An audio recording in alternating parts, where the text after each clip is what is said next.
Os santos são sinais da presença do ressuscitado na história. Hoje, dia 2 de junho, celebramos Santos Marcelino e Pedro. Os dois eram sacerdotes de Roma e viveram no século IV da era cristã, uma época, como vocês sabem, especialmente no começo do século, onde ainda havia muita perseguição contra os cristãos.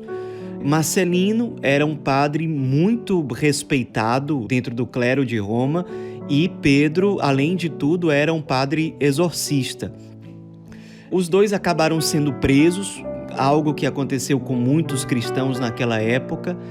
Sofreram várias torturas e era muito conhecido entre todos que, enquanto eles eram torturados, eles sempre demonstravam muita paz, muita serenidade. Parecia realmente que eles entendiam as torturas e as perseguições como uma grande honra, que no coração deles nós sabemos, era a honra de se configurar ao Cristo crucificado, de se unir à dor dele por meio de um iminente martírio. Os dois foram açoitados, passaram por realmente situações muito difíceis e sempre demonstrando muita paz interior. Isso foi um grande testemunho para as pessoas da época. As pessoas de Roma, mesmo pessoas que não eram cristãs, tinham uma admiração pelos dois, até porque eles passaram um bom tempo presos. E os testemunhos dos soldados, dos guardas, dos seus algozes era sempre o mesmo. Era impressionante a fé daqueles dois padres, não é? Então, todo mundo passou a olhar para os dois ou pensar nos dois com uma imensa admiração.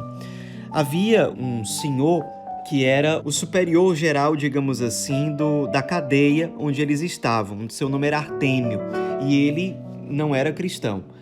E certa vez o Artêmio estava, como sempre, lá caminhando pela cadeia.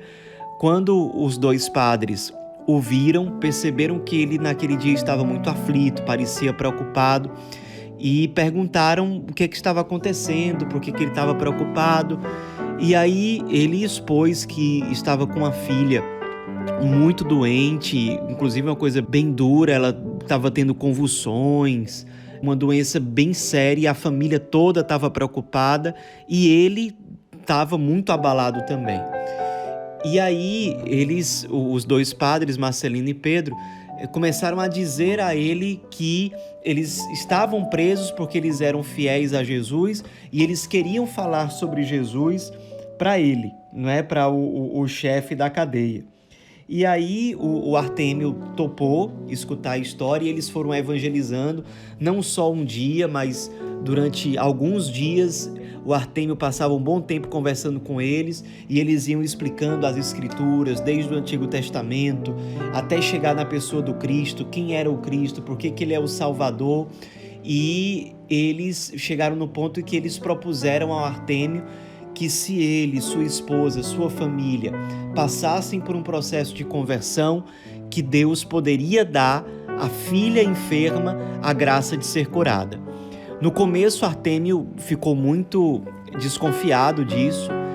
Depois, em casa, conversou com a esposa e a esposa, sem saber mais a que recorrer, topou. E aí os dois começaram a fazer orações, começar a fazer um caminho de conversão. E, num determinado momento, a filha, de forma inexplicável, de forma miraculosa, ficou grávida. Há até uma história que diz que o próprio padre Pedro, o exorcista, foi liberto da prisão por um anjo durante a noite e ele mesmo foi até a casa de Artêmio para rezar sobre a sua filha, de modo que ela ficou curada por esse caminho. Mas o fato é, sem dúvida, a filha de Artêmio ficou realmente curada de forma inexplicável. Toda a família se converteu, toda a família. Artêmio também passou por um processo muito radical de conversão e ele tomou a decisão de libertar não apenas os padres Marcelino e Pedro, como todos os cristãos que estavam presos ali. Todos, sem exceção, até porque Artêmio tinha se tornado cristão. Quando o prefeito de Roma ficou sabendo disso, ficou enfurecido. Na mesma hora mandou matar Artêmio e mandou especialmente que capturassem imediatamente os padres Marcelino e Pedro, e assim que eles foram presos, eles foram mortos, foram martirizados. Os dois eram tão queridos que o prefeito ordenou que eles não fossem mortos dentro de Roma, mas que eles fossem levados para fora de Roma, num lugar chamado Floresta Negra, e nessa Floresta Negra eles foram mortos por alguns guardas. Seus corpos ficaram escondidos dentro de uma caverna para evitar que houvesse peregrinação até o seu túmulo.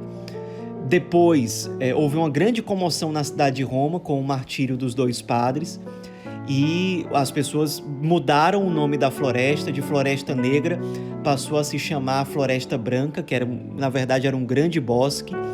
E pouco tempo depois, uma senhora cristã, uma mulher muito de Deus, chamada Lucila, foi avisada, recebeu uma revelação sobre o lugar onde estavam os corpos dos dois mártires.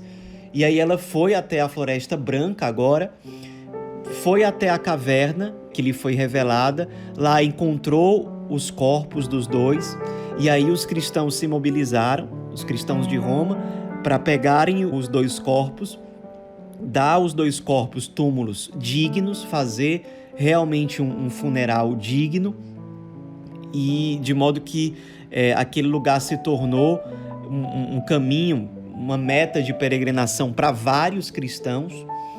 E já na época do imperador Constantino, ele decidiu construir uma basílica em cima do túmulo dos dois mártires, Marcelino e Pedro, por conta de toda a popularidade que os dois tinham diante dos cristãos de Roma. Na verdade, não apenas dos cristãos, porque até pessoas que eram pagãs tinham uma admiração pelos dois sacerdotes, que tinham uma vida cheia de milagres, de graças, e que mostravam uma fé completamente sobrenatural.